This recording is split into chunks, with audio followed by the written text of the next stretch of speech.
And welcome once again to Flashpoints. I'm Bob Orr. Joining me, as he always does, is Juan Zarate. He's our national security analyst. Juan, good to see you. Bob, great seeing you. Terrible situation in Ukraine. Passenger jet shot down now apparently by a surface-to-air missile. U.S.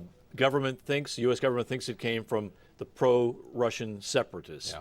What's the greater point here? What are we worried about? Well, this is a game changer in terms of the geopolitical dimensions of this conflict. This is no longer just an issue for the Ukraine or the East or Crimea or Russia. This is now an international crisis. I mean, this is a humanitarian disaster of untold proportions.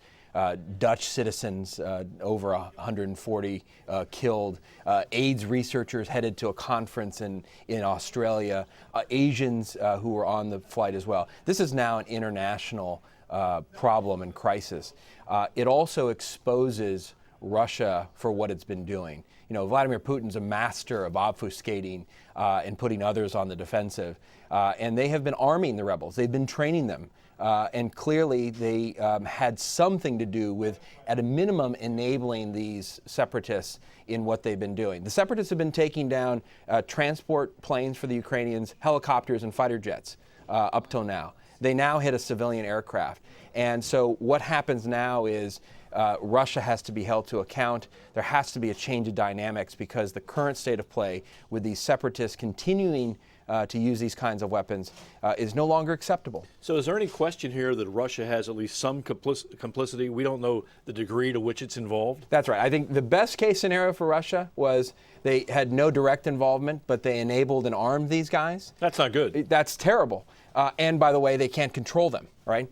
The worst case scenario is Russia was actually complicit, and they may have committed an act of war by taking down a civilian aircraft. And so along that spectrum, you have variations, and the facts will take us where they take us, but the reality is Russia's right in the middle of that, and that has to change both the diplomatic and on-the-ground dynamics. The real question, Bob, you and I have talked about this, is whether or not Europe and the United States can drive toward a different dynamic and aid the Ukrainian government in its attempts to pacify the East and defeat these separatists. How important is a transparent investigation here, that we get access to the wreckage, the black boxes, and all of the data? Because a conclusion without all of the facts on the table is not going to fly. Yeah, what's interesting, Bob, and you've made this point throughout your great reporting over the last 24 hours, getting a clear, transparent, and professional investigation is critical here, in part because the debate now is going to turn to the details of what happened.